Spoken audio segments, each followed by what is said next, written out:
तो हम 3 बार पवित्र ओम का जाप करेंगे, फिर अपनी बात को आपके सामने रखेंगे। लंबा गहरा सांस लो, छोड़ दो, सांस भरो, छोड़ दो। 3 बार ओम का जाप करेंगे।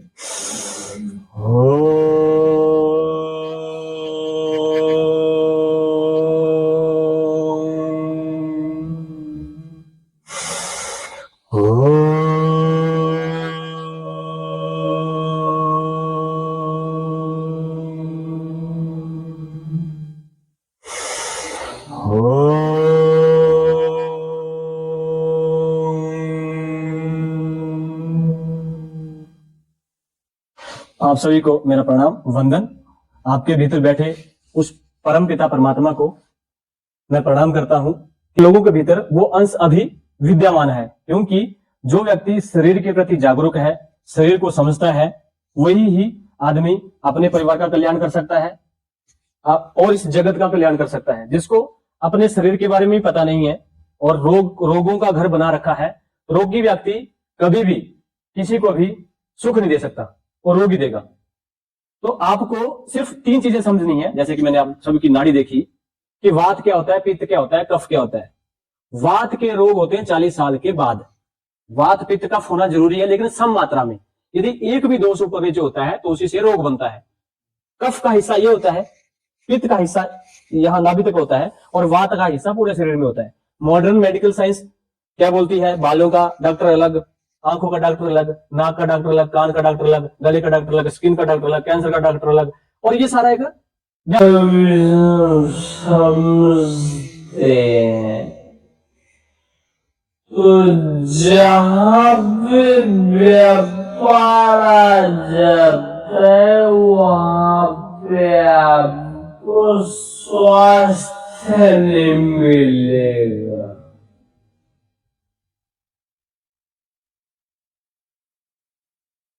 ये आपको अपने मन में बात बिठानी है और समझना है। और आज खुद सोचो, आप दुनिया में डॉक्टर की कमी नहीं है।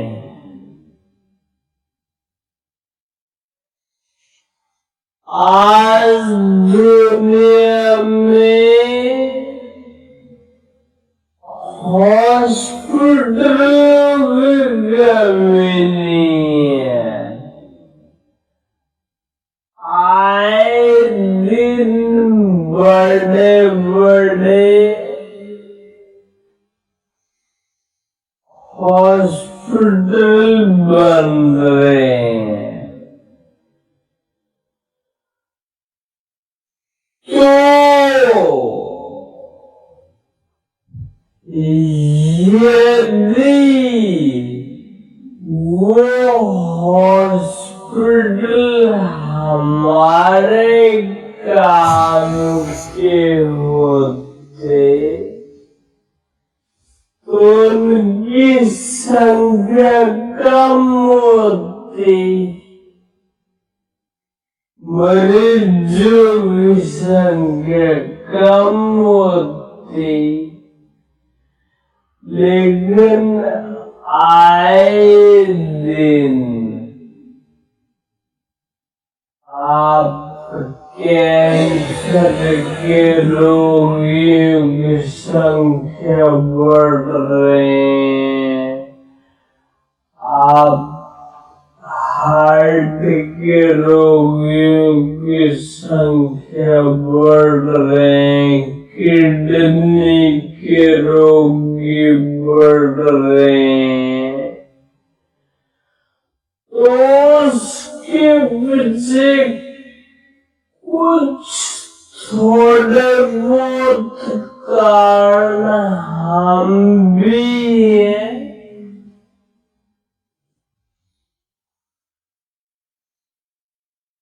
और कुछ जो वर्तमान की व्यवस्थाएं हैं जो हमको बीमार कर रही हैं, तो जो हम अपने को बचा सकते हैं उतना बचाओ। तो उसके लिए आपको ज्ञान, दुनिया में जितने भी लोग हैं ना ज्ञान से जिंदा रहते हैं। चाहे शरीर का दुख है, चाहे रोग के कारण दुख है, कोई भी दुख है उसका निवारण ज्ञान से है। तो ज्ञान ले लो। हमारे शरीर में कफ पित्त वात, बचपन में कफ, जवानी में पित्त और बुढ़ापे में वात। तो कफ यदि आपके घर में है, बच्चे को बिगड़ा हुआ है, तो दालचीनी और शहद, छोटी सी चीज है दालचीनी और शहद, अपने घर में आराम से मिल जाती है। और यदि पित्त बिगड़ रहा है, मान लो आपका बच्चा बहुत गुस्सा करता है, युवावस्था में है, तो उसके लिए बेल के पत्ते का चूर्ण या बेल का चूर्ण, जो भगवान शिव को बेल चढ़ाते हैं, बेल बोलते हैं, अपना अपना बोलने का तरीका है, तो एक बहुत अच्छा है आपके लिए। दूसरा, देसी गाय का मक्खन, उसके लिए बहुत उत्तम औषधि है। आपके घर में यदि आप देसी गाय के ऊपर, अभी तो हमारे पास समय नहीं है, कभी भविष्य में आएगा तो देसी गाय के ऊपर 2 दिन का लेक्चर रखेंगे कि उसके हाथ लगाने से चमड़ी के रोग ठीक होते हैं, कैंसर कैसे ठीक होता है, बीपी कैसे ठीक होता है, डिप्रेशन कैसे ठीक होता है। मैंने खुद किया है। अब जैसे मेरे पास गौरव जो मेरे साथ है, तो वो वहां संगरूर गया था, उन्होंने मेरे को देखा था गाय से कैसे कैसे मैं रोगों को ठीक करता हूं। तो आप लोग भी कर सकते हैं, क्योंकि गाय धरती के ऊपर कलयुग में एक ऐसा प्राणी है जिसको हम भगवान बोलते हैं। सूरज और गाय, ये 2 चीजें साक्षात रूप से देख सकते हैं हम लोग। सूरज को केवल देख सकते हैं, निहार नहीं सकते। गाय को हम लोग उसका पंचगव्य यूज कर सकते हैं, उसको मालिश कर सकते हैं, उसकी सेवा कर सकते हैं। तो जो चीज हमारे पास है हमें उसका ध्यान रखना चाहिए। और जर्सी गाय हमारे देश में षड्यंत्र के तहत लाई गई है, हमको बीमार करने के लिए। यदि भाइयों और आप सभी लोग यदि बीमार रहना चाहते हैं तो आप उसका दूध पियो। एक डेविल इन द मिल्क एक पुस्तक है, वीके वुड्स करके साइंटिस्ट है न्यूजीलैंड के, उसने पुस्तक लिखी हुई है। ये मैं नहीं बोल रहा हूं कि उसको बोला है दूध का राक्षस। वो दूध इतना खतरनाक जहर है, आपको मारने की आवश्यकता नहीं है, कोई ना कोई रोग लगना चाहे 2 साल में लगे, 5 साल में लगे, 10 साल में लगे। तो ऐसी चीज को खाने से कोई फायदा नहीं है। वो सफेद केवल आपको देखना कि दूध है, लेकिन दूध नहीं होता वो बहुत ही खतरनाक पॉइजन है। एक बात। तो कफ को ठीक करने के लिए दालचीनी, पित्त को ठीक करने के लिए आपका बेल के पत्ते या गुलकंद वगैरह जो चीजें हैं, हाँ पीस के, ये कच्चा भी आप खाना है। और कुछ जैसे वात के लिए अपने रसोई घर में होता है, इसको ध्यान से सुनना। हल्दी, मेथी, सौंठ बराबर मात्रा में 100-100 ग्राम लेके अपने को उसका सेवन करना, 1 चम्मच रोज रात को। दूध घर में है तो दूध के साथ करो, दूध नहीं है तो गर्म पानी के साथ कर लो। ये 3 चीजें यदि आपने समझ ली, हाँ इसके बाद यदि किसी को हार्ट अटैक आ जाता है, पाउडर हाँ जी हाँ जी। तो जैसे किसी को मान लो शुगर है, किसी को हार्ट अटैक है, किसी को किडनी की दिक्कत है, किसी को लीवर फैटी है, किसी को कुछ है, तो एक बात गांठ बांध लो, जब हमारे शरीर में विजातीय तत्व, ऐसे तत्व जो शरीर को आवश्यकता नहीं है, वो इकट्ठे हो रहे हैं। हार्ट के पास इकट्ठे हो गए, हार्ट अटैक, कोलेस्ट्रॉल बढ़ गया जी, खून गाढ़ा हो गया। किडनी के पास इकट्ठे हो गए, किडनी श्रिंक हो जी, किडनी काम करना बंद कर दिया जी, डायलिसिस होना पड़ेगा। लीवर के पास हो गए, लीवर फैटी, और वही पित्ते के पास हो गए तो पित्ते की पथरी। तो आपको समझना है कि मुझे टाइम टू टाइम, जैसे घर की सफाई करते हैं, अपने घर में बाइक होती है, गाड़ी होती है, उसकी सफाई करते हैं ना, सर्विस बोलते हैं हम लोग, तो उसकी इस शरीर रूपी जो ये गाड़ी है, इसकी सफाई आप स्वयं कर सकते हो। बाहर का डॉक्टर जय भी करेगा, वो अपने तरीके से करेगा, उसका दर्द तो आपका दर्द वो नहीं देख पाएगा। तो उसके लिए शुद्धिकरण बहुत अच्छी क्रिया है। तो शुद्धिकरण से क्या होता है, आपके किडनी का, आपके हार्ट का, आपके पित्ते का, आपके लीवर की क्लीनिंग हो जाती है। मैं ज्यादातर उसी के ऊपर फोकस करता हूँ। दवाइयां मजबूरी में है, मैं नहीं दूंगा दवाई तो आप अंग्रेजी दवाई खा लेंगे, इसलिए मेरे को ये थोड़ा सा अपने साथ जोड़ना पड़ता है, व्यापार के लिए नहीं, जो भी अपनी व्यवस्था है, परिवार है, उनको चलाने के लिए। बाकी ज्यादा अपनी महंगी दवाइयां भी नहीं होती, मतलब 1 महीने की दवाई 300-400 रुपए। मेरा पर्पज है कि आप लोग ज्ञान लें, वात किससे अच्छा होगा, पित्त किससे अच्छा होगा, कफ किससे अच्छा होगा। और आजकल अपने बच्चों को गुड़ अवश्य खिलाओ यदि कफ ठीक करना है। शहद जरूर खिलाओ। शहद कौन सा जो अपने आप तोड़ते थे आप लोग, पैकेट का नहीं, जो पैकेट का ले आते हैं, वो जहर है, वो अच्छा नहीं है, वो केमिकल है वो मीठा, लेकिन वो आपके काम का नहीं है। 1 चम्मच बच्चे को, 5 साल से ऊपर बच्चा 1 दे दो, 5 साल से छोटा है तो आधा चम्मच दे दो, आप 2 चम्मच तक खा सकते हैं 1 दिन में। एक तो हीट बनी रहेगी, दूसरा आपका कफ नहीं बिगड़े। आजकल कफ के रोग ज्यादा होते हैं। और इसके साथ आप अपने घर में आप औषधि अमृत धारा करके बना सकते हैं, उसमें कपूर, नाड़ी से आप अपने भीतर के जो स्कैन करते हैं ना लोग, तो यदि आपके भविष्य में आपके बच्चे, यदि इसके कोई 1 दिन का ज्ञान नहीं है, मुझे खुद 15-18 साल हो गए, लेकिन मैं भी सीख रहा हूँ, सीधी सी बात।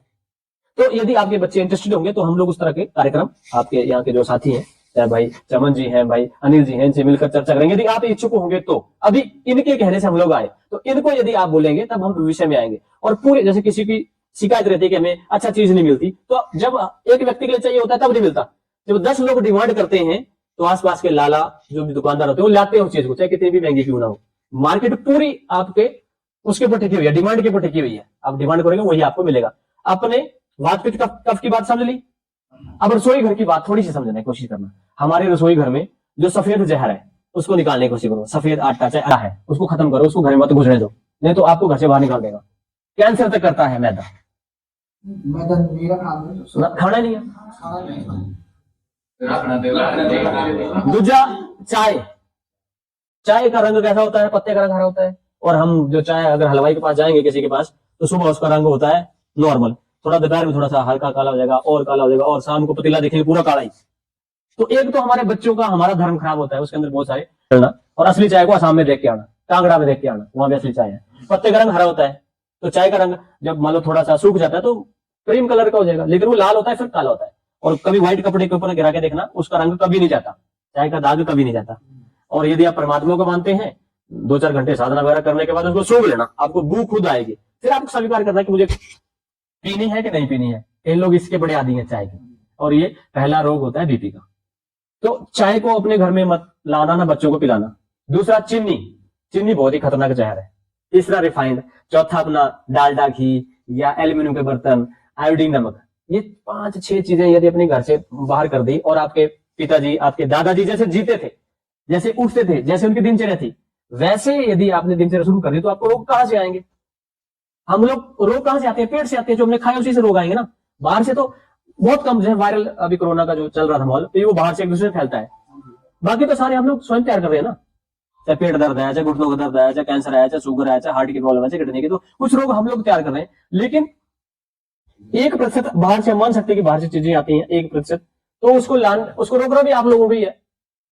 वो क्यों आ रही है, हमें क्या ध्यान रखना चाहिए, हमें उनका उपयोग करना है कि नहीं करना है, वो फिर अलग विषय है। चाहे वो अपना टीके का विषय हो, चाहे वो अपना पहनावे का हो कि मुझे कौन से कपड़े पहनने हैं, चाहे मेरा खाने का हो, वो आप लोग तय करोगे। व्यक्तिगत मामला है। मैं आज बोल के चले जाऊंगा, कल मेरे को कंप्लेंट कर देगा, इन्होंने बोला जी ये चीज मत खाओ, ये मत खाओ, और ये चीज देते हैं, तो वो कंपनी वाले मेरे पर केस कर देंगे कि तेरे को क्या पता हमने क्या डाल रखा है। तो हम मैं उस पचड़े में पढ़ना चाहता। आप लोग सोच लेना कि मुझे खानी है कि नहीं खानी है। और रसोई घर में यदि आपके आयोडीन नमक होगा तो बीपी की दिक्कत आनी है। अच्छा, ये बताओ मेरे को आप लोग कि अपने घर में नमक को पहले कौन सी, मतलब सबसे ज्यादा किस कंपनी का बिकता है नमक? और चाय? और सबसे बड़ा कैंसर का हॉस्पिटल कौन सा है? एक सर्कल है। मैं बुराई नहीं कर रहा, हालांकि वो स्वदेशी कंपनी है। टाटा को कर दो टाटा, तभी आपका शरीर बचेगा। ऐसे बहुत सारी चीजें हैं। जब हम बैठते हैं, चिंतन करते हैं, कुछ आपके प्रश्न उठते हैं, फिर खाएं तो खाएं क्या? अरे भाइयों, जैसे पहले जीते थे लोग, वैसे जो बिना केमिकल वाली सब्जी दाल आप बनाओ, खेतों में तैयार करो, जितना आप खा सकते खाओ। नहीं खा सकते तो हमको दो, अनिल भाई को दो, जजवी भाई को दो, जो हम इतने जिनको खेती नहीं है उनको दो वो चीजें। खुद कर रहा है नहीं, आपने घास में जो दवाई डाल रहा है ना, इसको मौत, देसी गाय का, वो तो घास तो उसी कोई खाएगी। वो ना जानकारी का अभाव और ज्ञान नहीं है, तो देना पड़ेगा। ये मुड़ के हमारे बच्चों के पास आएगा ना। जो हवा है या गाय को हम लोग इंजेक्शन लगाते हैं या कुछ भी हम खिलाते हैं, तो मुड़ के तो दूध के जरिए बच्चों के पास ही आएगा। तो वो जागरूक करने पड़ेंगे लोग, वो जागरूकता का विषय। कोई नहीं होगा जो घास में स्प्रे नहीं दे रहा है, वो खा रही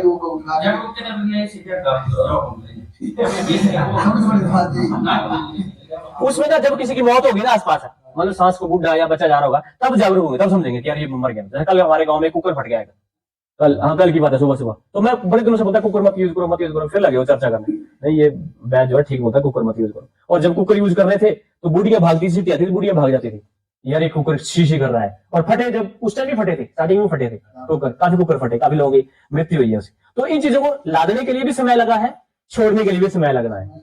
मतलब 40-50 सालों का है कुकर का इतिहास, पहले कुकर नहीं यूज होता था। तो सबसे अच्छे बर्तन मिट्टी, पित्तल, लोहा। हमारे घर में आज भी साग जो है मिट्टी के बर्तन में बनता है, मतलब वो मिट्टी, काली मिट्टी महाराष्ट्र लाता है वो बर्तन, तो नजारे लग जाते हैं, उसका स्वाद भी आता है, गुण भी आते हैं। तो आप भी इस तरह की चीजें लागू कर सकते हैं। और लोहे की कढ़ाई, पित्तल का बर्तन ये रखो। बाकी और कोई रसोई से आप बीमार हुए हैं, एक हमारे वो बोलते हैं कि माँ फेल हो गई है, माँ अपने बच्चों को पालने में फेल हो गई है, और टीवी ने माँ के ऊपर अटैक किया ज्यादा। टीवी में हर चीज माँ के ऊपर दिखाई जाती है। अपने बच्चों को ये खिलाओ जी, अपने बच्चों को ये खिलाओ जी, अपने बच्चों को ये खिलाओ। और जिस दिन माँ खुद तय कर लेगी अपने सेंस से, अपने दिमाग से कि मेरे बच्चों को ये खिलाना है, तो कोई भी उसको खिला नहीं सकता, उल्टा पुल्टा खिला नहीं सकता। क्योंकि कोई भी माँ, कोई भी पत्नी अपने बच्चे को जहर नहीं, अपने पत्नी को, अपने पति को या अपने बच्चे को जहर नहीं खिलाना चाहती। बस तो अगली बार अगर माताओं के लिए हम लोग सेमिनार करेंगे भैया, उसमें पूरा चार्ट बनाएंगे, सुबह बच्चे को क्या देना है, पति को क्या देना है, शाम को क्या देना है, दोपहर को क्या देना है, ऐसी चीजें लिख के ले आएंगे, आपको देंगे वो चीजें, तो आप उसी को फॉलो कर सकते हैं। और आपके एरिया की चीजें जो आपके एरिया में उपलब्ध हो, ऐसा नहीं कि आपको बॉम्बे से लाना पड़े, महाराष्ट्र से लाना, ऐसा नहीं, आपके क्षेत्र की चीजें, सारी चीजें यही है। परमात्मा की बड़ी विचित्र व्यवस्था है। जो बीमारी या जो चीज हमारे प्रकृति, हमारे शरीर के अनुकूल है, वो यही आसपास दे रखी है, हाँ जी, हाँ जी। कहीं बाहर नहीं है वो, हमारे आसपास हमारे लिए लाभदायक है। लेकिन महाराष्ट्र का बंदा उस चीज को यहाँ खाएगा तो बीमार हो जाएगा, मतलब उसको सूट नहीं होगी, बीमार नहीं होगा, सूट नहीं होगी उसको, उसका फायदा नहीं होगा।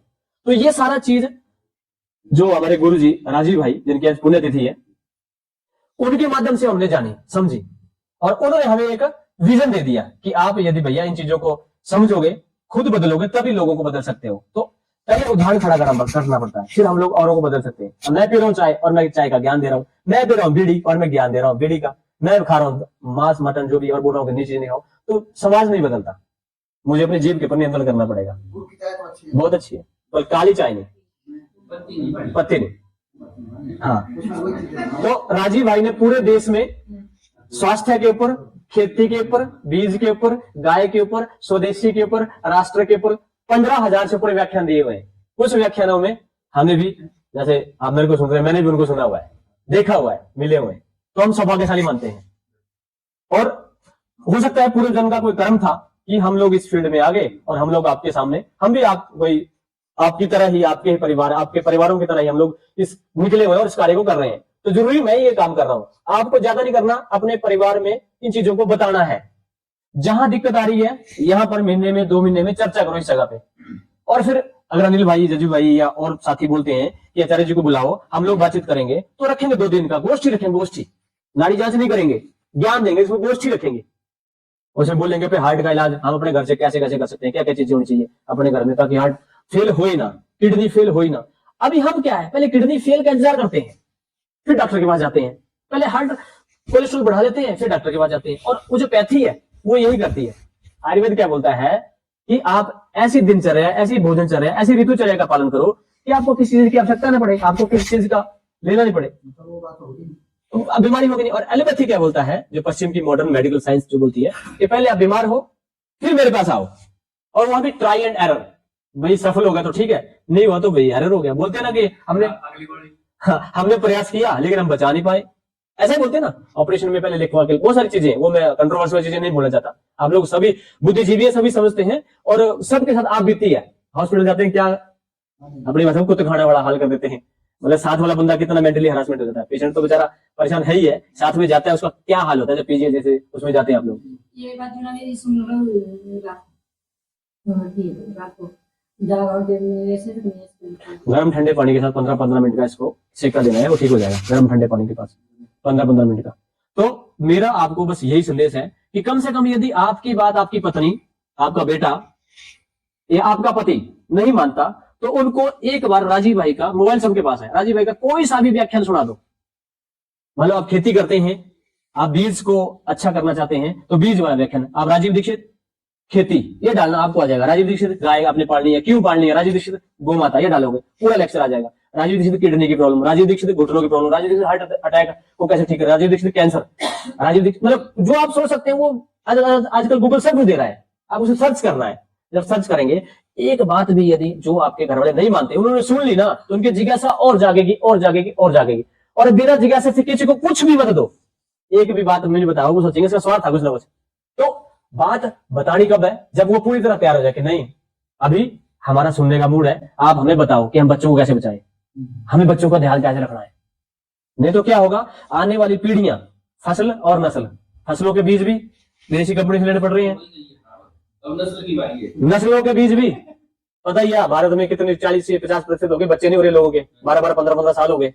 और कल हमारे थे तो वहां एक बड़ा सा बोर्ड लगा है IVF का, तो वही लोग आपको बच्चे देंगे, माता पिता गोरे चिट्टे, बच्चा काला पैदा हो जाएगा, फिर बोलेंगे क्या हो गया, क्योंकि वो बच्चा आपको पता है साउथ इंडिया का उसका क्या है, वो थोड़ा अलग विषय है, लेकिन वो बड़ा चिंता का विषय है।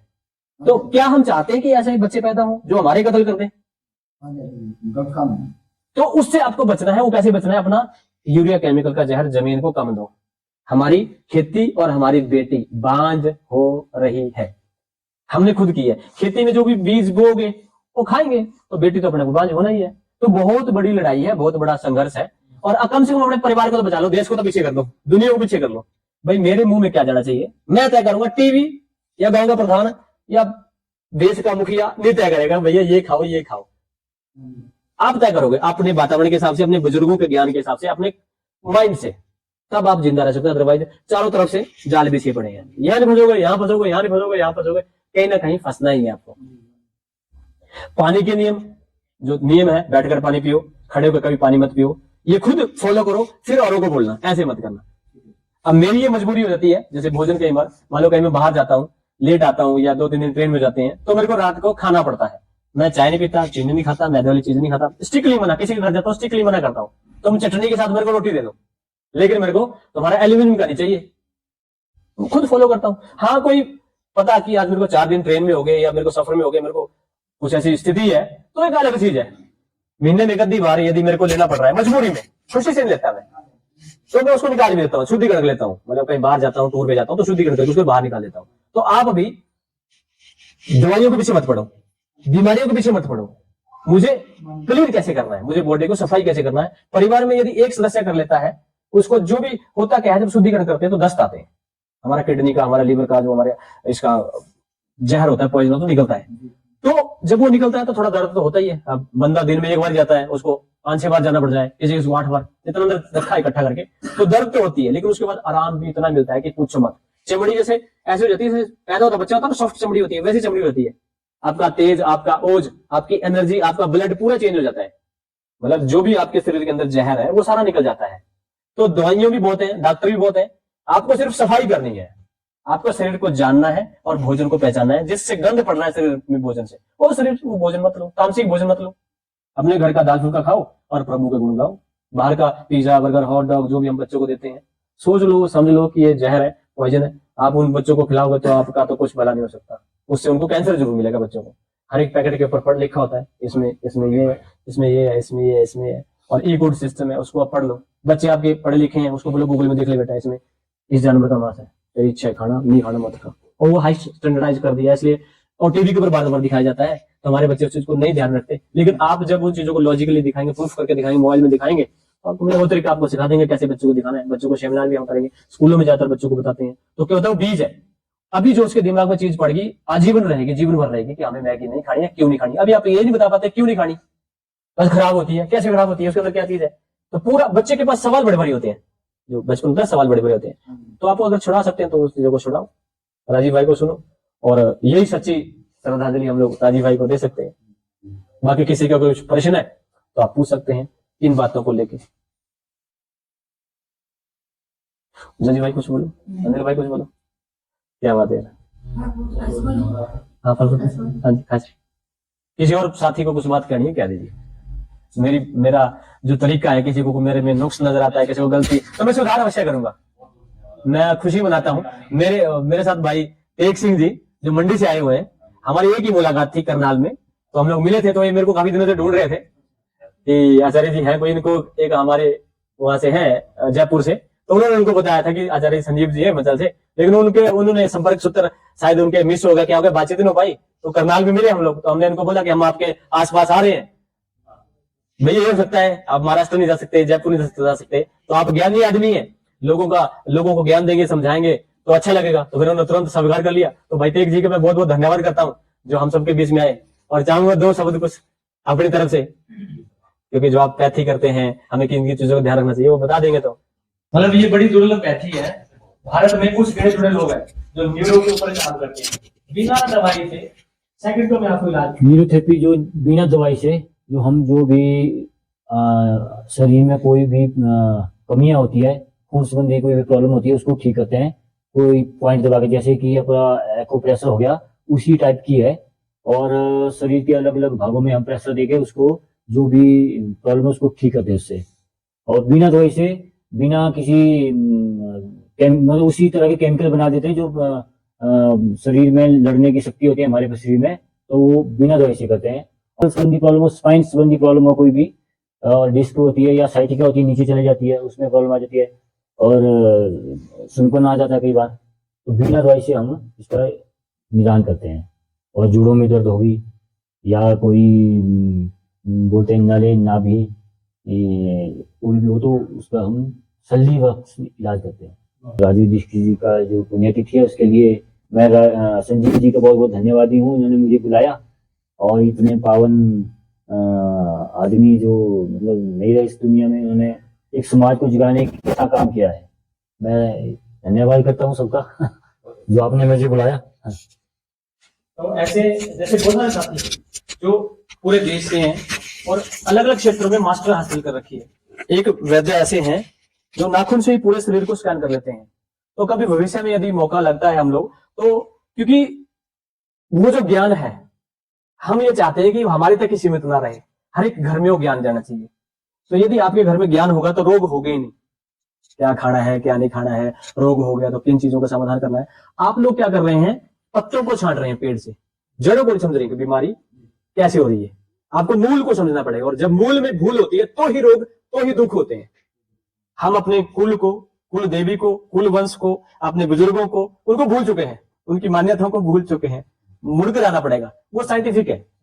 हमारे बुजुर्गों ने कह दिया कि बेटा बैठकर पानी पियो, मेरे दादाजी कहते थे, लेकिन उस समय इतनी बुद्धि नहीं थी कि क्यों कह रहे हैं। जब वो राजीव भाई को सुना, अष्टांग हृदय ग्रंथ देखा, हाँ भाई ऋषि ने भी ये बोला कि बैठकर पानी पियो। खड़े होने से घुटने का दर्द हो जाता है, ये तो सबको पता है, खड़े होने से घुटने का दर्द। लेकिन और हम लोग अपने आप तो पीते ही हैं, फिर बच्चे भी पीते हैं और खड़े खड़े पीते हैं, शादी विवाह में चल जाते हैं तो खड़े खड़े खड़े, और उसी से ही हार्निया, उसी से ही किडनी की दिक्कत, उसी से ही बहुत सारी दिक्कतें आती है।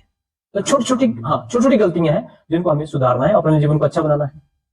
तो आपका आभार, धन्यवाद। जजवी भाई का बहुत बहुत धन्यवाद, इतने दिनों से बातचीत हो रही थी। अनिल भाई का बहुत बहुत धन्यवाद जिन्होंने आप सभी के दर्शन करवाए।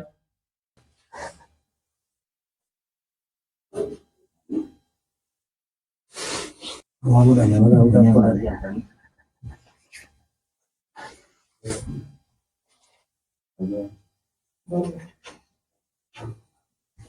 आप दे दो जजी भाई से, तो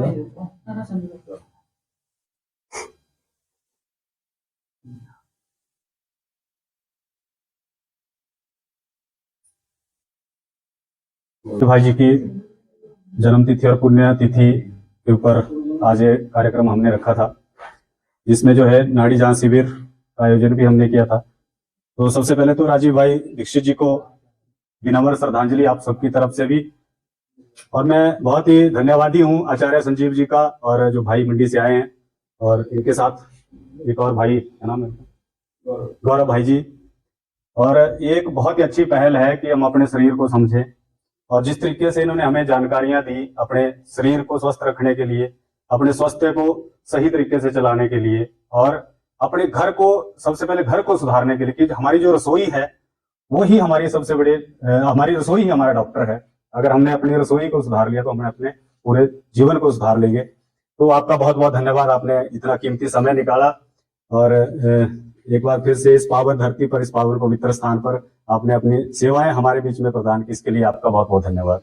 सर्वे भवन्तु सुखिनः, सर्वे सन्तु निरामया, सर्वे भद्राणि पश्यन्तु, मा कश्चित् दुःख भाग् भवेत्।